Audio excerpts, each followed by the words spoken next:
సంవత్సరాల తరబడి government job కోసం వేచి చూస్తున్నారా? కేవలం 8 నెలల్లో మీ కల నెరవేర్చుకోండి. వెంటనే కింది నంబర్స్‌కి కాల్ చేయండి. అయితే డాక్టర్ గారు ఇప్పుడు నాకు ఎటు అర్థం కాని పరిస్థితి డాక్టర్ గారు. నాకు చావు ఒకటే కనిపిస్తుంది కళ్ళ ముందు. నేను సర్వం కోల్పోయాను. నేను యాక్టర్ అవుదామని వచ్చాను డాక్టర్ గారు. నాకు స్క్రీన్ మీద కనిపించడం అంటే చాలా ఇంట్రెస్ట్. ఇప్పుడు నేను ఒక అతని చేతిలో మోసపోయాను. నేను ముందుకు ఎలా వెళ్ళాలో నాకు ఏంటో ఏం అర్థం కాక యూట్యూబ్ లో మీరు అందమైన జీవితం ప్రోగ్రామ్ చూసి మీకు మెయిల్ చేశాను డాక్టర్ గారు. బాధపడకండి హేమలత. ఆ, మీరు మాకు మెయిల్ చేశారు, చాలా ధైర్యంగా మెయిలే పెట్టారు కదా, ధైర్యంగా ఉండాలి. నా కళ్ళ ముందు నా చావే కనబడుతుంది. అయ్యో లేదు. నో అమ్మ, every problem as a solution. ధైర్యంగా ఉండు. బహుశా నువ్వు ఎవరికి చెప్పుకోలేక మాకు చేసినట్టున్నావు. ఎప్పుడైతే చెప్పటం మొదలు పెడతావో ఆటోమేటిక్గా నీకు సొల్యూషన్ కనిపించడం మొదలవుతుంది. 100% ఫస్ట్ ఫ్యాక్ట్స్ చెప్పమ్మా. నీ ఇమోషన్స్ అనేది కొద్దిగా నిన్ను నువ్వు ఓదార్చుకుంటూ ఫ్యాక్ట్స్ చెప్పండి. నాకు చిన్నప్పటి నుంచి నాకు యాక్టింగ్ అంటే చాలా ఇంట్రెస్ట్. స్కూల్లో కానీ కాలేజ్ లో కానీ నేను బాగా ప్రోగ్రామ్స్ లో పర్ఫార్మెన్స్ చేసేదాన్ని, బాగా యాక్ట్ చేసేదాన్ని. ఓకే. అడిగి మరి నేను చిన్న చిన్న క్యారెక్టర్లు అన్నా చేసేదాన్ని. మా ఫ్రెండ్స్ అంతా నువ్వు చాలా బాగున్నావు, బాగా యాక్ట్ చేస్తున్నావు, నువ్వు యాక్టర్ అవుతావు, నువ్వు ట్రై చేయొచ్చు కదా అనేవారు. ఇంకా నాకు చిన్నప్పటి నుంచి ఇంకా అదే విషయం నేను మైండ్ లో పెట్టుకున్నాను. అలా పెట్టుకుంటుండగా ఇంట్లో కూడా తెలుసు నాకు యాక్టింగ్ అంటే ఇష్టం అని. పిచ్చి ఎక్కువైపోతుంది, ఇందుకు పెళ్లి చేయాలనేసి వాళ్ళు ఆలోచించారు మేడం. ప్రపంచం పొగట్టమే కానీ ఇంట్లో వాళ్ళు అయితే మాత్రం అది ఎంకరేజ్ చేయలేదు ఏమ్మా? ఇంట్లో వాళ్ళు చేయరండి. చాలా పద్ధతి గల ఫ్యామిలీ, ఇంట్లో అస్సలు ఒప్పుకోరు. ఇలా 3-4 సంబంధాలు చూసారు సార్. చూసిన తర్వాత ఒకటి ఓకే చేశారు. నాకు తెలియకుండా ఓకే చేసి మన్నాడే నీకు నిశ్చితార్థం రేపు అని చెప్పారు. ఆ రోజు ముందు రోజు చెప్పారు నాకు. ఆర్థిక పరిస్థితి అమ్మా ఇంట్లో నాన్నగారికి? ఆర్థిక పరిస్థితి బాగానే ఉందండి మాకు. నాన్నగారు ఫైనాన్స్ ఇస్తారు, ఫైనాన్స్ బిజినెస్ బాగానే ఉంది. సో ఒక రోజు ముందే నీకు చెప్పారు ఏమ్మా? ఎందుకమ్మా అంత లాస్ట్ మినిట్ చెప్పాల్సిన అవసరం ఏముంది? అంటే నాకు యాక్టింగ్ అంటే ఇంట్రెస్ట్, నన్ను మ్యారేజ్ ఒప్పుకోనని వాళ్ళకి కూడా కొంచెం అర్థమైంది నా గురించి. అంతకు ముందు ఏమైనా సంబంధాలు వస్తే కొట్టేశారమ్మా మీరు? లేదండి, లేదు. అంటే నాకు తెలియకుండా మ్యారేజ్ చేసేద్దాం అనేసి వాళ్ళు నిశ్చయించుకున్నారు. సరే చెప్తాలే. ఓకేనమ్మా. తర్వాత మర్నాడు నిశ్చితార్థం పెట్టుకున్నారు. నేను ఒకవేళ చెప్పినా ఇంట్లో ఒప్పుకోరు. నేను నెక్స్ట్ ఇయర్ చేసుకుందామని పోస్ట్ పోన్ చేద్దాం అనుకున్నా కూడా వాళ్ళు వినేటట్లేరు. వినేటట్లేకపోతే నేను నాకేం చేయాలో అర్థం కాక ఇంట్లో కొంచెం గోల్డ్, నా పెళ్లికని గోల్డ్ చేయించి పెట్టారు ముందుగానే. ఓకే. గోల్డ్ కొంచెం 30,000 మనీ తీసుకుని ఆ నైట్ నేను ట్రైన్ ఎక్కి హైదరాబాద్ కి వచ్చేసాను. ఇక్కడ ఎవరైనా పరిచయాలు ఉన్నాయా హేమలత మీకు హైదరాబాద్ రావటానికి? మేడం నాకు ఇక్కడ ఎవరు ఏం తెలియదు మేడం. డైరెక్ట్ గా వచ్చేసారు ఇంకా? సికింద్రాబాద్ కి వచ్చాను. వచ్చి అక్కడే 3 days అలా లాడ్జ్ లో ఉన్నాను. ఇది కరెక్ట్ కాదు, ఇలా లాడ్జ్ లో ఉండకూడదు అనేసి అలాగ కొంచెం అటు ఇటు కొంచెం చూసుకుని ఒక రూమ్ తీసుకున్నాను మేడం. రూమ్ తీసుకుని ఫ్యామిలీ ఉన్న పక్కనే ఉండేదాన్ని. ఓకే. ఉంటే ఆంటీ వాళ్ళు ఏంటమ్మా ఒకదాని ఉన్నావు, ఎలా వచ్చావు, దేని గురించి, స్టడీ గురించి ఏంటని అన్ని అడిగారు. ఆంటీకి లేదు ఆంటీ నాకు యాక్టింగ్ అంటే ఇంట్రెస్ట్, దాని గురించి వచ్చాను. ఇప్పుడు నాకు ఏం చేయాలో ఏంటి ఏం అర్థం కావట్లేదు అంటే, అమ్మా నువ్వు ఇక్కడ ఉండడం కరెక్ట్ కాదు, నువ్వు జూబ్లీ హిల్స్, బంజారాహిల్స్ అటు వెళ్ళి ఆఫీసులు ఉంటే అక్కడ ట్రై చేయి అని చెప్పారు ఆంటీ.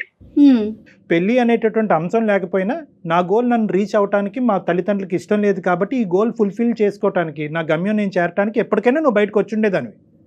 ఎప్పటికైనా నేను బయటకు వచ్చేదాన్ని, లేట్ గానే వచ్చేదాన్ని డాక్టర్ గారు. ఈ పెళ్లి అనేటటువంటి అంశం మాత్రం, పెళ్లి చూపులు అనే అంశం మాత్రం అగ్గికి ఆర్జం పోసినట్టు నువ్వు ఇమీడియట్ గా డెసిషన్ తీసుకునేటటువంటి విధంగా అది మార్చింది. Right, got it. Okay. Aunty నీకు సముదాయించి ఇక్కడ కాదమ్మా నువ్వు జూబ్లీ బంజారా హిల్స్ లో వెళ్ళి ఉండు, అక్కడ నీకు ఆపర్చునిటీస్ ఉంటాయి, ఫిలిం నగర్ రండి అనండి. ఏమైందమ్మా తర్వాత? డాక్టర్ గారు నేను కృష్ణానగర్ లో నేను ఇల్లు తీసుకుని ఉన్నాను. అలా కొన్ని రోజులు ఉన్న తర్వాత నాకు ఒక డైరెక్టర్ పరిచయం అయ్యాడు డాక్టర్ గారు. ఆయన ఫ్రెండ్లీగా మాట్లాడేవాడు. మాట్లాడుతూ నేను నాకు ఇలా నేను యాక్టర్ అవుదామని వచ్చాను, నాకు చాలా ఇంట్రెస్ట్ స్క్రీన్ మీద కనిపించడం, ఏమన్నా మంచి క్యారెక్టర్ ఉంటే చూపిస్తారంటే నాకు వాళ్ళ తెలుసు వీళ్ళ తెలుసు, నేను డైరెక్టర్ అది ఇదని చెప్పి నా స్టిల్స్ అవి తీసుకుని నన్ను కూడా 2-3 సార్లు ఆఫీసులు తీసుకెళ్తూ వాళ్ళు వెళ్ళి పరిచయం చేశారు డాక్టర్ గారు. డైరెక్టరా, సో కాల్డ్ డైరెక్టరా? అది కాబోయే డైరెక్టర్ అంట, నెక్స్ట్ డైరెక్టర్. నాకు ఇంట్రెస్ట్. అతను కాదు తల్లి, అందరు ఆడపిల్లలు ఇదే నమ్ముతారు, ఇదే ప్రాబ్లము. ఇతను చెప్పుకోవటమా, నువ్వు వేరే ద్వారా కూడా ఇతను డైరెక్టర్ విన్నావా? అతను చెప్పడమే డాక్టర్ గారు, వేరే వాళ్ళు ఎవరు అతను చెప్పలేదు చెప్పడం, నాకు. ఇదే సమస్య, అందరూ అతను చెప్తారు. సరే చెప్పమ్మా, చెప్పండి. తర్వాత నా స్టిల్స్ అవి తీసుకుని ఆఫీసులకి అవి వెళ్ళాము, ఇచ్చాం, బాగానే ఉంది, అందరితో మాట్లాడేవాడు అనుకున్న స్టూడియోలో. అయితే నాకు నమ్మకం కుదిరింది, అంటే ఇతను అయ్యి ఉండొచ్చు, వీళ్ళలా తెలుసు, అందరితో మాట్లాడుతాడు కదా, నేను నమ్మొచ్చు అనేసి నమ్మిన తర్వాత కొన్ని రోజులు స్నేహంగా ఉన్న అతను ఒక రోజు మాట్లాడి, నువ్వు నాతో, నేను నీకు ఏమైనా క్యారెక్టర్ ఇప్పించాలన్నా చేయాలన్నా, నేను ముందుకు తీసుకెళ్ళాలన్నా, నీ లైఫ్ లో నీ గోలు నువ్వు నెరవేర్చాలన్నా నేను చెప్పినట్టు వినాలి, వింటేనే నువ్వు స్క్రీన్ మీద కనిపిస్తావని చెప్పాడు డైరెక్ట్ గా. చెప్పిన తర్వాత ఒక రోజు రూమ్ కి రమ్మని, నేను పిలిచినప్పుడల్లా రూమ్ కి రావాలి అని చెప్పాడు. అప్పుడు నాకు ఏం అర్థం కాలేదు, ఒక రోజు అంతా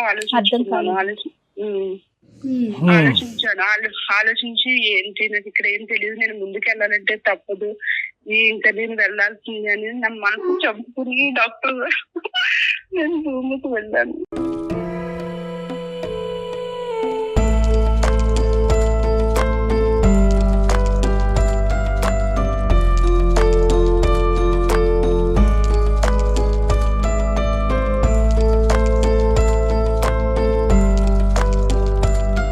ఇప్పుడు ఏం చేయం లాభం అమ్మా, అంబిషన్ ఉండొచ్చు కానీ అంబిషన్ ఆలోచన కప్పేయకూడదమ్మా. అంటే నేను ఎలాగైనా స్క్రీన్ మీద కనిపించాలనేది నేను ఆలోచించాను, కానీ నా కెరీర్ ఏమైపోతుందో నేను ఆలోచించగలిపోయాను డాక్టర్ గారు. కెరీరే స్క్రీన్ అనుకున్నారు, స్క్రీన్ మీద కనిపించడమే మీ కెరీర్ అనుకున్నారు. నా కెరీర్ అదే అనుకున్నాను డాక్టర్ గారు. అది నన్ను కోల్పోయి నేను అలా అతను పిలిచినప్పుడల్లా వెళ్తూ ఉండేదాన్ని. అలా 1 year గడిచింది డాక్టర్ గారు. మరి ప్రశ్నించలేదమ్మా, రూమ్కి రమ్మంటున్నావు, పిచ్చి పిచ్చి పనులన్నీ చేస్తున్నావు, ఇప్పుడు అవకాశం ఏది అనేటటువంటి ప్రశ్న ఎప్పుడు అడగలేదా నువ్వు? అడిగేదాన్ని మధ్య మధ్యలో, ఇదిగో అదిగో స్టార్ట్ అవుతుంది, కొత్త ఫిలిం, టైం పడుతుంది, ప్రొడ్యూసర్ దొరకలేదు, అది ఇది, నీకు మంచి క్యారెక్టర్ ఉంది, అది ఇది అని చెప్పేవాడు. నేను ఆ మాయ మాటలు వినేదాన్ని, నాకు తెలియదు కదా, నిజం అనుకునేదాన్ని.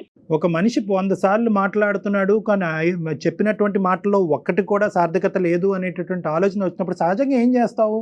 ఇంట్లో వంట ఆమెను కానీ, కిందింటి అంకుల్ని కానీ, పక్కింటి ఆంటీని కానీ, ఎవడండి వీడని ఒక మాట అడుగుతావా లేదా? నేను ఎవరిని అలా అడగలేదండి, అదే నేను చేసిన తప్పు. ఏంటి 1 year పాటు గుడ్డిగా నమ్మేశాను. నాకు ఆఫీస్ నుంచి ఫోన్లు వచ్చాయి. డౌట్ రాలేదా హేమలత మీకు? చెప్పండి. లేదు మేడం, ఆఫీస్ నుంచి కూడా ఫోన్లు వచ్చాయి, మేడం 3 months లో షూట్ ఉంది అంటే ఆ మాటలు వచ్చాయి. నాకు నమ్మకం కుదిరింది, వాళ్ళు ఫోన్ చేస్తుండే, అవును నిజమే క్యారెక్టర్లు ఉన్నాయేమో అది ఇదని నేను గుడ్డిగా నమ్మాను. 3 days నుంచి ఫోన్ రాలేదు మేడం, నేను చేస్తే కూడా స్విచ్ ఆఫ్ వచ్చింది అతన్ని. అప్పుడు నేను ఏం చేశాను మేడం, నేను డైరెక్ట్ ఏమైందో ఏంటో అనేసి తన ఫ్లాట్ కి వెళ్ళాను. ఫ్లాట్ కి వెళ్తే లాక్ వేసి ఉంటే ఏం చేయాలో అర్థం కాక వాచ్మెన్ అడిగాను, ఏమైంది అంకుల్ ఇక్కడ లేరా అంటే, లేదమ్మా 4 days అయింది ఖాళీ చేసి, నీకు చెప్పలేదా అంటే, చెప్పలేదు అనేసి అన్నాను. అన్న తర్వాత డైరెక్టర్ గారు కదంటే, లేదమ్మా అతను డైరెక్టర్ కాదు, మా పిల్లలు ఏదో చిన్న వర్క్ చేస్తాడు, డైరెక్టర్ నీకు చెప్పాడా, కనీసం నన్ను కూడా ఒకసారి అడగలేదు నువ్వు అనేసి అతను అన్నాడు. అప్పుడు తెలిసింది మేడం అతను నాకు డైరెక్టర్ ఇండస్ట్రీ పర్సన్ కాదని నాకు అప్పుడు అర్థమైంది. నాకు అర్థమైనప్పుడు నేను మొత్తం నన్ను నేను కోల్పోయాను మేడం, నా గోల్ అంతా, నా గోల్ నాకు కనిపిస్తుంది మేడం, నేను సర్వస్వం కోల్పోయాను, మా ఆశలన్నీ అడాసలు చేసి వెళ్ళిపోయాడు మేడం, ఫోన్ కూడా పని చేయట్లేదు. నువ్వు ఆర్థికంగా ఎలాగ అక్కడ ఈ 1 year పాటు ఉన్నావు? ఈ ఫ్లాట్ అన్నావు, రెంట్ అన్నావు, ఇవన్నీ ఎవరు కట్టేవారు? నీ తిండికి ఎవరు కాంట్రిబ్యూట్ చేసేవారు? ఇది ఓన్లీ శారీరక పరమైనటువంటి వాడికి ఒక్కటేనా, ఆర్థిక పరంగా కూడా నిన్ను మోసం చేశాడు? నాకు అతను ఏం చూడలేదు. నేను గోల్డ్ తెచ్చుకున్నాను 10 tulas. ఆ గోల్డ్ నేను ముత్తూట్ ఫైనాన్స్ లో పెట్టుకుని, తర్వాత నేను 30,000 తెచ్చుకున్నాను కదా, అలాగే జాగ్రత్తగా ఖర్చు పెట్టుకుంటూ మెయింటైన్ అయ్యాను. అదేనమ్మా, ఈ మహానుభావుడు ఏమన్నా అందులో పీల్చాడా? నాకు ఏమి ఇచ్చేవాడు కదండి, నాకు ఏమి ఇవ్వలేదు, నేను కూడా ఎక్స్పెక్ట్ చేయలేదు. అసలు ఇంకా ఇచ్చేది ఎక్కడ, ఇవ్వటం కాదు, మీ దగ్గర తీసుకున్నాడా అనేది మా ప్రశ్న. నేనే ఖర్చు పెట్టేదాన్ని. మంచి పని అప్పుడప్పుడు బయటకు చేశారు. వెళ్ళినప్పుడు గట్రా నేనే ఖర్చు పెట్టేదాన్ని. అతని నుంచి నేను ఒక్క రూపాయి కూడా నేను ఆశించలేదు, తీసుకోలేదు. తర్వాత నేను మేడం ఇంకెటు దారి లేదు, నా డబ్బులు అయిపోయింది, నా గోల్డ్ కూడా లేదు. అప్పుడు నేను పార్ట్ టైం జాబ్ చూసుకున్నా మేడం, 5 hours పార్లర్ లో. అది 15,000 అలా ఇచ్చేవారు. జాబ్ చేసుకుంటూ కూడా మేడం నేను నా గోలే కనిపించింది. సర్లే మోసపోయి నేను ఇంకా ముందుకు వెళ్ళాలి, నా గోల్ నేను ఎందుకు వచ్చానో నేను అది చూసుకోవాలనేసి నేను పార్ట్ టైం జాబ్ చేసుకుంటూనే నేను ఆఫీసుల చుట్టూరు తిరుగుతూ నా స్టిల్స్ అవి ఇచ్చుకుంటా, ఫోన్ నెంబర్లు ఇచ్చుకుంటూ వెళ్ళేదాన్ని మేడం. అక్కడ కూడా వాళ్ళు నన్ను అదోలాగా చూడడం, నువ్వు నా క్యారెక్టర్ ఇస్తే నువ్వు మాకేమి ఇస్తావు అది ఇదని హేళనగా మాట్లాడేవారు మేడం. ఓకే, ఇలాగే జరుగుతుంది మేడం. నేను ఎక్కడికి పేరెంట్స్ తో కాంటాక్ట్ ఏంటి నాన్న? ఏమయ్యారు పేరెంట్స్? ఏమయ్యారు? పేరెంట్స్ తో నేను కాంటాక్ట్ కాలేదండి. కాకపోతే నా క్లాస్మేట్ అమ్మాయి ఉంది, నేను అప్పుడప్పుడు కాల్ చేస్తాను. ఆ మమ్మీ డాడీ గురించి చెప్తుంది కానీ నా గురించి వాళ్ళకి చెప్పదు. నా ఫ్రెండ్ వాళ్ళ వైపు నుంచి కాల్ రావటం కానీ వాళ్ళు ఏమన్నా మీతో మాట్లాడే ప్రయత్నం కానీ ఎప్పుడు జరగలేదా ఈ 1 year లో? లేదు మేడం, నేను వచ్చేటప్పుడే నేను సిమ్ తీసేసాను, వేరే కొత్త సో సిమ్ మీ కాంటాక్ట్ వాళ్ళ దగ్గర లేదు? లేదు, నా ఫ్రెండ్ కాంటాక్ట్ ఉంది కనుక అప్పుడప్పుడు నేనే చేసి మాట్లాడేదాన్ని. మీ ఫ్రెండ్ అడిగేవారట అమ్మ వాళ్ళు, ఇది ఎక్కడుంది ఏంటి నీకేమన్నా తెలుసా అని అమ్మాయిని ఏమైనా ఎంక్వైరీ చేసేవారట? లేదండి, నన్ను అంటే అసైన్ చేసుకుంటున్నారంట. ఇంట్లోంచి వెళ్ళిపోయింది, మా మంచి ఫ్యామిలీ, ఇప్పుడు మేము తలెత్తుకు తిరగలేకపోతున్నాం, మాకు అది ఉన్నా సచిన ఒకటే అని నా ఫోటోకి దండేశారంట మేడం. నాకు పిండం కూడా పెట్టేశారంట మేడం. నాకు వెళ్ళడానికి కూడా లేదు మేడం. ఇప్పుడు నేను ఇక్కడ ఎలా బ్రతకాలి? నేను ఊరు వెళ్తే అమ్మ నాన్న నన్ను యాక్సెప్ట్ చేయదు, ఊరు వెళ్ళడానికి లేదు. నేను ఇక్కడ ఎలా ముందుకు వెళ్ళాలి? నేను ఈ చిన్న జాబ్ చేసుకుంటూ బ్రతకాల? నా గోలు, నా ఆశ, నేను ఎందుకు వచ్చాను ఇప్పుడు నాకు కొంచెం మార్గం ఉంది madam. There are thousands of questions. Okay, నీ ఫ్యూచరు, నీ అంబిషన్ ఒకటే కాదు. ఈరోజు నువ్వు ఒక మనిషి చేతిలో మోసపోయావు. ఇప్పుడు వెనుదిరిగితే కనుక ఇంటి తలుపులు తెరుచుకుంటాయా లేదా, మీ తల్లిదండ్రులు నిన్ను ఆహ్వానిస్తారా లేదా అనేటటువంటి పెద్ద ప్రశ్న.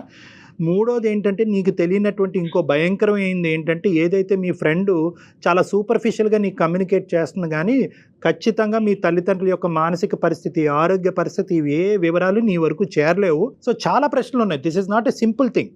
నీలాంటి అమ్మాయిలు ఈ ఇండస్ట్రీ అనేటటువంటిదో లేదంటే ఇంకో ఇండస్ట్రీ అనేది కాకుండా ఏ ఇండస్ట్రీ అయినా, ఏ కంపెనీ అయినా, ఏ ఫ్యాక్టరీ అయినా, ఏ కెరియర్ అయినా కూడా మోసపోయేటటువంటి తత్వం నీలో ఉంటే కనుక మోసం చేయడానికి 100 మంది ఉంటారు. అది ఎక్కడైనా నాట్ అబౌట్ దిస్ ఇండస్ట్రీ అంటే కనుక ఈ రంగులు కదండి. మనుషుల్ని నమ్మకంగా అందరిని నెగిటివ్ గా చూసుకుంటే ఎలా పోతాడు డాక్టర్ గారు? నమ్మకం ఉంటేనే కదా ముందుకు వెళ్తాము. నమ్మకం అనేటటువంటిది ఈజ్ ఆల్వేస్ కండిషనల్ అమ్మా. ఎస్పెషల్లీ వయసులో ఉండేటటువంటి ఒక ఆడపిల్లకి నమ్మకం అనేటటువంటి ఆస్పెక్ట్ ఒక కండిషనల్. జడ్జిమెంట్ అనేటటువంటిది కండిషన్. నీకేమైంది అంటే కనుక వెనక ముందు నీకు ఒకటే కనిపించింది, నీ అంబిషన్ ఒకటే కనిపించింది, నీ కెరియర్ ఒకటే కనిపించింది. 100 అయినా 106 సాధించాలని అనుకున్నావు. ఎప్పుడైతే ఇంట్లోంచి బయటకు అడుగు పెట్టావో, నేను తప్పు చేస్తున్నానని నీ మనస్సాక్షికి తెలియటంతో ఏంటంటే ఎప్పటికైనా వెనక్కి వచ్చి నా తల్లిదండ్రులు ఎదుర్కొంటా తలెత్తుకుని నేను ఇంత పెద్ద హీరోయినో ఏదో అయ్యాను అని చెప్పుకోవటానికి నువ్వేమైందంటే కనుక ఇంకా గుడ్డిగా నీ ప్రయాణం ఇంకా ముందుకు కొనసాగిందని సాక్రిఫైస్ చేసేసింది. చాలా మంది ఆడపిల్లలు జయగారు బయటకు వెళ్ళిన తర్వాత అప్పటి వరకు అంబిషన్ ఒక లెవెల్లో ఉంటుంది. ఎప్పుడైతే కనుక తల్లిదండ్రులకి కుటుంబానికి వ్యతిరేకంగా బయటకు అడుగు పెడతారో ఆ స్పీడ్ ఇంకా స్పీడ్గా పెంచుతారు. ఆ స్పీడ్లో కాస్త ఆలోచన అన్నది నాశనం అయిపోతుంది. వాళ్ళు ఇబ్బందులు పడినా కూడా స్పీడ్ పెంచుతారంటారా? ఇప్పుడు ఈ అమ్మాయి ఆ అంకుల్ని ఎప్పుడు మాట్లాడింది? కరెక్ట్ కాదు అని ఒక్క మనిషి చెప్పాడు తన జీవితంలో. అంతే, 10 మంది చెప్పినా కూడా నమ్మకుండా కదా. ఒక్క మనిషి ఎప్పుడు చెప్పాడంటే కనుక ఫోన్ కాల్ ఎత్తకపోయేటప్పటికి చెప్పాడు. అతను అడిగింది. అంటే అప్పటి వరకు వేరే వ్యక్తిని ఈ వ్యక్తి గురించి తెలుసుకోవాలని ఎందుకు అనుకోలేదంటే అతను మాటకారే అయి ఉండొచ్చు, మోసగాడు అయి ఉండొచ్చు, ఇదంతా వేరే విషయం. కానీ బహుశా ఈ మనిషి గురించి నేను ఎంక్వైరీ చేసినట్టుగా ఈ మనిషికి తెలిస్తే కనుక రేపొద్దున వచ్చిన అవకాశం పోతుందేమో, ఆ సపోర్ట్ కూడా ఉండదేమో. సపోర్ట్. సో ఇప్పుడున్న పరిస్థితిలో హేమ, ఇప్పుడు 2 things. ఒకటి, ఎందుకు ఇలా జరిగింది అనేటటువంటి అంశం గురించి మనం డిస్కస్ చేసుకోవటం. 2, నీ మనసులో ఇప్పటికీ కూడా ఏంటి నీ అంబిషన్, నీ గోల్? ఇంత దెబ్బతిన్న తర్వాత ఈ దెబ్బని మళ్ళీ దాన్ని మళ్ళీ హీల్ చేసుకుని ముందుకెళ్ళటమా, లేదంటే తగిలిన దెబ్బ చాలు అని చెప్పి వెనుదిరిగి అమ్మాల దగ్గరికి వెళ్ళటమా? నీ థాట్ ప్రాసెస్ ఏంటమ్మా? డాక్టర్ గారు, నేను ముందుకే వెళ్దాం అనుకుంటున్నాను. నేను ఇంటికి ఏ మొహం పెట్టుకుని వెళ్ళను డాక్టర్ గారు. నేను కోల్పోయాను, నేను నాశనం అయిపోయాను. నేను ఎదురుగా కూడా వెళ్ళి మాట్లాడలేని పరిస్థితి డాక్టర్ గారు. నా గోలే కనిపిస్తుంది డాక్టర్ గారు. ఇప్పుడు కూడా నేను వెళ్ళలేను డాక్టర్ గారు ఇంటికైతే. గోల్ నీ గోల్ ని తొక్కేసేయి. నువ్వు ఈ ఇండస్ట్రీలో కాదు, ఏ ఇండస్ట్రీలో ఉన్నా కూడా నీ అంబిషన్ నీ ప్యాషన్ తప్పు అనేటటువంటి అధికారం ఎక్కువ ఎవరికీ లేదు. ఎటొచ్చి ఏంటంటే వెళ్ళే విధానం, పద్ధతి, మార్గాన్ని సరైనది ఉందా లేదా అన్నది ఒకటి. రెండోది ముఖ్యమైనటువంటి అంశం ఇక్కడ, నీకు ఈ ఒంటరితనంలోనే మొత్తం సమస్యలన్నీ వస్తున్నాయి. నీకు పెద్ద ప్రాబ్లం ఏంటంటే నీకంటూ నిన్ను నమ్మి, నిన్ను అర్థం చేసుకుని, నీతో ఫ్రెండ్లీగా ఫ్యామిలీ మెంబర్లా మెలుగుతూ ఉండేటటువంటి ఒక స్వచ్ఛమైన, ఒక నమ్మకమైనటువంటి ఒక ప్రేమ లేకపోవటం ఈరోజు నువ్వు తప్పు చేయడానికి ఒక ప్రధానమైన కారణం. అవునండి, ప్రేమ లేక నేను అతను మాటలు విని మోసపోయాడు. ఇప్పుడు కూడా నాకు ఎవరు తెలుసు. గురువు అమ్మ, మీ పక్కింటి అంకులు ఒక్క మాట చెప్పేటప్పటికి వాడు దొంగమ్మ అని 2 నిమిషాల్లో చెప్పాడు. అసలు ముక్కు మొహం తెలియని వ్యక్తితో సంవత్సరం పాటు మనిషిని నమ్మొద్దా అని ప్రశ్నిస్తున్నారు మీరు. ఎలా నమ్ముతారు? 1 సంవత్సరం పాటు ఎలా నమ్మి అతనితో ఉన్నారు హేమలత మీరు? ఒకటి అమ్మా, గుడ్డిగా గుడ్డి నమ్మకం ఇవేమీ లేదమ్మా. You had all the opportunities. నీ చుట్టుపక్కల అన్ని ఆపర్చునిటీస్ ఉన్నాయి. మీరేమి అడవిలోనో ఎక్కడోనో లేరు. ఒక డైరెక్టర్గా చెప్పుకునేటటువంటి వ్యక్తి డైరెక్టరా కాదా అని అడగటానికి ఎవరైనా సరిపోతారు. బేసిక్ క్వశ్చనింగ్ కూడా మీరు చేయలేదు. ఇది గుడ్డి నమ్మకం అనరు, దీన్ని పిచ్చి నమ్మకం అంట. ఏ నమ్మకం అయినా కండిషనల్. వినండి, చూడండి, ఆలోచించండి, అడగండి, అడిగి తెలుసుకోండి. అంతేగాని నేను విన్నాను, నేను చూశాను, నేను ఆలోచించాను కాబట్టి నా జీవితానికి సంబంధించినటువంటి నిర్ణయం నేనే తీసుకుంటానంటే కనుక అది పిచ్చి నమ్మకం అవుతుంది. ఎవరి ద్వారా ఇన్ఫర్మేషన్ రాబట్టాలి అంటే కనుక నిన్ను ప్రేమించి నిన్ను నమ్మేటటువంటి వాళ్ళ దగ్గర నుంచి ఇన్పుట్ కావాలి, ఒక గైడెన్స్ కావాలి, ఒక దారి చూపెట్టాలి. సో ఇప్పటికైనా నీ దారిలో నువ్వు ప్రయాణం చేస్తానంటే నో ప్రాబ్లం. వీరనారిలాగా నువ్వు పోరాడాలి అనుకుంటే కనుక నీ గమ్యం చేరేంత వరకు నువ్వు పోరాడాలంటే పోరాడు, కానీ సపోర్ట్తో పోరాడు. ఇప్పటికీ కూడా మీ తల్లిదండ్రులు ముసుగులో పెట్టద్దు. ఎంత తల్లిదండ్రులైనా ఎంత పిండం పెట్టినా ఎంత దండేసినా కూడా అది నీ కోపంతోనే వేశారు, కానీ నీ మీద ప్రేమ లేక కాదు. వాళ్ళని మాత్రం నీ జీవితంలో డిలీట్ చేయొద్దు ఎప్పటికీ కూడా. వాళ్ళు సపోర్ట్ తీసుకో. అమ్మ నాన్న నా చేతి తప్పు జరిగింది, నేను తెలుసో తెలియకో ఒక డిప్రెషన్లోనో, ఒక పిచ్చితనంలోనో, ఒక మాటల్లో మాయలోనో గారెడ్లోనో పడి నేను మోసపోయాను, నా తప్పు నేను తెలుసుకున్నాను, నాకు కనువిప్పు కలిగింది. కానీ ఈరోజు మళ్ళీ మీ చేరినంత మాత్రాన నా అంబిషన్ నేను వదలాలని అనుకోవట్లేదు. ఏదో పని చేసుకుంటా ఉంటాను, నా బ్రతుకు తెరుగు గురించి నేను పని చేసుకుంటాను, అవకాశం ఉంటే డిగ్రీ కంప్లీట్ చేస్తాను, ఇవన్నీ చేసుకుంటాను. But I will keep trying my opportunities. నాకు మీ సపోర్ట్ కావాలి, మీ ప్రేమ కావాలి, మీ ఆలోచన కావాలి అని చెప్పమ్మా. ఎలాంటి తల్లిదండ్రులైనా కరగటానికి గ్యారంటీ. కొంత నగలు తీసుకుంది, ఒక 30,000 తీసుకొని సిటీకి వచ్చేసింది, ఇండస్ట్రీలోకి రావాలనుకుంటుంది. దానికంటూ కొన్ని క్వాలిఫికేషన్స్ ఉండాలి కదా, కొన్ని అర్హతలు ఉండాలి కదా. అవి తన దగ్గర ఏమున్నాయో అవన్నీ చూడకుండా బ్లైండ్గా ఎవరిని పడితే వాళ్ళని నమ్మేసి నేను మోసపోయానని చెప్పి వెనక్కి వెళ్ళి ఆలోచించుకొని నాకు ఇండస్ట్రీ మీదే ఇష్టం ఉంది, నేను ఇండస్ట్రీలోనే బతుకుతానంటే ఎలా సాధ్యమవుతుందండి? మనలో ఉన్నాయి ఏంటి, ఆ క్వాలిటీ ఏంటి అనేది ఆలోచించుకోవాలి కదా హేమలత. ఇప్పుడు మీ చుట్టూ చదువుకునేటప్పుడు ఉన్న నలుగురు జేజేలు కొట్టచ్చు, మీరు ఆ మహాద్భుతం, అబ్బా మీరు సూపర్ అని చెప్పొచ్చు. కానీ మన ఊరు మన ఇల్లు వేరు, ఒక ఇండస్ట్రీ వేరు కదా. నీకు ఇండివిజువల్ గా ఒక అసెస్మెంట్ ఉందా? పాయింట్ నెంబర్ 1, నీ టాలెంట్ ఏంటి, నీ స్కిల్ ఏంటి అనే అసెస్మెంట్ ఉందా? నెంబర్ 1. నెంబర్ 2, ఇక్కడ రిస్క్ అసెస్మెంట్ చేశారు. ప్రతి అమ్మాయికి ప్రతి అబ్బాయికి ఇదే చెప్తాను, ప్రొఫెషన్ అనేటటువంటి దాంట్లోకి ఎందులో అన్న దిగాలి అని అనుకుంటే, మీ తల్లిదండ్రులకు కానీ ఎవరికైనా నచ్చినటువంటిది ఉంటే కనుక, మీరు అనుకున్నదే గెలవాలి అనే ఆలోచన మీకు ఉంటే కనుక, ఫస్ట్ మీరు చేయవలసింది రిస్క్ అసెస్మెంట్ చేసుకోండి. అక్కడ ఏంటి లాభం, ఏంటి నష్టం, ఈ 100 మంది వెళ్తే కనుక ఎంతమందికి అవకాశాలు ఉంటాయి. ఇప్పుడు ఇంజనీరింగ్ స్టూడెంట్స్ ఉన్నారనుకోండి, 100 మంది వెళ్తే కనుక 30 మందికో 40 మందికో ఉద్యోగం రావచ్చు.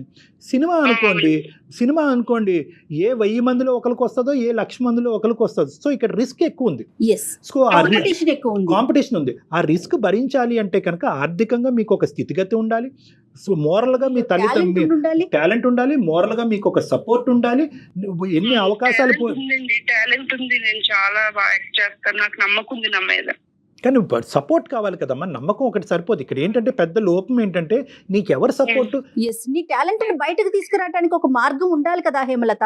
అందుకని మీకు కనిపించిన ప్రతిదాన్ని అదే మార్గం అని వెళ్ళిపోతున్నారు కదా, అది కాదు కదా. అంటే ఇక్కడ నిన్ను నిరాశపరిచేటటువంటి విధంగా మేము మాట్లాడట్లేదమ్మా, నిన్ను ప్రోత్సహిస్తున్నాను. బహుశా ఇంకొకళ్ళు అయితే కనుక ఏమంటారంటే పన్ని కష్టాలు పడ్డావమ్మా, ఎందుకు ఈ గోల, వెళ్ళి చిన్నపాటి ఉద్యోగం చేసుకోని. కానీ నువ్వేంటంటే ఇంత దెబ్బ తగిలిన తర్వాత కూడా నా నమ్మకం ఈ దీని మీదే ఉంది, నా ప్యాషన్ ఇదే ఫుల్ఫిల్ చేసుకోవాలని అన్ని గట్టిగా అంటున్నావు. కాబట్టి నేనేమంటున్నానంటే you can carry forward, no problem. కానీ నమ్మేటటువంటి దాంట్లో ఒక విధమైనటువంటి కండిషన్ అన్నది ఉండాలి, తల్లిదండ్రుల యొక్క సపోర్ట్ అనేటటువంటిది ఉండాలి, గుడ్డి నమ్మకం అన్నది ఉండకూడదు. నీకంటూ నిలదొక్కుని ఒక ప్యారలల్గా ఒక ప్రొఫెషన్ చేసుకుంటూ, వీలుంటే డిగ్రీ కంప్లీట్ చేస్తూ, సినిమాకి సంబంధించిన ఏదైనా కోర్స్ కంప్లీట్ చేసి ఒక సరైనటువంటి వ్యక్తి ఎవరైనా నీకు దారి చూపెడితే ఆ దారిలో నడుచుకుని ముందుకెళ్ళటం అన్నది బెటర్. సరే డాక్టర్ గారు, థ్యాంక్స్ అండి. ఓకేనా, ధైర్యంగా ఉండండి Hemalatha. Reconnect with your parents. Yes, వాళ్ళు మీ అమ్మ నాన్న తిట్టచ్చు, కొట్టచ్చు, ఏ చేసినా పర్వాలేదు, మనం చేసినటువంటి తప్పుకి ఆ మాత్రం శిక్ష అనుభవించక తప్పదు. వెళ్ళి వాళ్ళ కాళ్ళ మీద పడిపోండి అంతే. At the end of the day they are your parents. వెళ్ళి వాళ్ళని కలిసి జరిగిందంతా చెప్పి క్షమించమని అడిగి తర్వాత మీ కెరీర్ గురించి నేను చెప్పిన విధానంగా ఆలోచించడం ప్రారంభించండి. ఓకే అమ్మా, all the best. Right Hemalatha, God bless you అమ్మా, టేక్ కేర్. Thank you. సింధూరం సినిమాలో మనం ఏదో ఒక చిన్న బిట్టు చూస్తాం, ఇది చాలా ఇవి ఉన్నాయమ్మా, ఇవి చాలా. కానీ ఇప్పటికీ ఇలా ఉన్నారా అండి? నాకు అంటే మనం పాతకాలం హీరోలు హీరోయిన్లు ఎక్కువగా హీరోల గురించి వింటూ ఉంటాం, వాళ్ళ స్టోరీలు చెప్పినప్పుడు నేను ఇంట్లో నుంచి వెళ్ళిపోయాను, మెడ్రాస్ వెళ్ళిపోయాను, ఒక రూమ్ లో ఉన్నాను, ఇలాంటివి వింటాం. ఈ రోజుల్లో కూడా ఆడపిల్లలు అయ్యింది ఎలా ఆలోచన, ఎవరైనా ఒక 95% మంది ఏంటంటే కనుక సంపాదన ఉండాలి, నేమ్ అండ్ ఫేమ్ ఉండాలి అనేటటువంటిది ఆలోచన సర్వసహజంగా ఉంటుంది. మీరు ఇందాక అన్నారు ఒక మాట, రంగుల ప్రపంచం అన్నారు.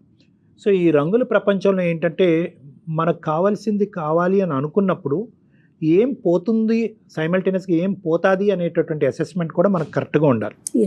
టైం వేస్ట్ అవ్వచ్చు, డబ్బులు పోవచ్చు, మోసగించేటటువంటి మనుషులు ఉండొచ్చు, ఇవన్నీ తట్టుకుని నేను నిలబడగలనా అనేటటువంటి ఇండివిజువల్ అసెస్మెంట్ అనేది హేమ చేయలేదు ఇక్కడ. ఇండివిజువల్ గా చేయలేదు. ఏం చేసిందంటే కనుక ఒక మనిషి కనిపించాడు, నమ్మాడు, అందులో కొట్టుకుపోయింది. వీడు ఎవరు, ఏంటి, ఎలా అనేటటువంటి ప్రశ్నలు తన మనసులోకి వచ్చినా కూడా అవి చంపేసుకుంది. సో ఈ ఇండస్ట్రీయే కాదు జయ గారు, ఏ ఇండస్ట్రీలో అయినా కూడా మనకి ఇండివిజువల్గా ఆ రిస్క్స్ అనేటటువంటిది మనం భరించగలమా, తట్టుకునే కెపాసిటీ మనకు ఉందా లేదా అన్నది చూసిన తర్వాత నా అనేటటువంటి వాళ్ళతో తోడుగా ప్రయాణం చేయాలి, కానీ ఒంటరిగా ఇలా ప్రయాణం చేయాలి. 100% ట్రూ డాక్టర్ గారు, 100% అండి. నమస్తే అండి, ఇంకొక ఎపిసోడ్తో మళ్ళీ కలుద్దాం. నమస్తే.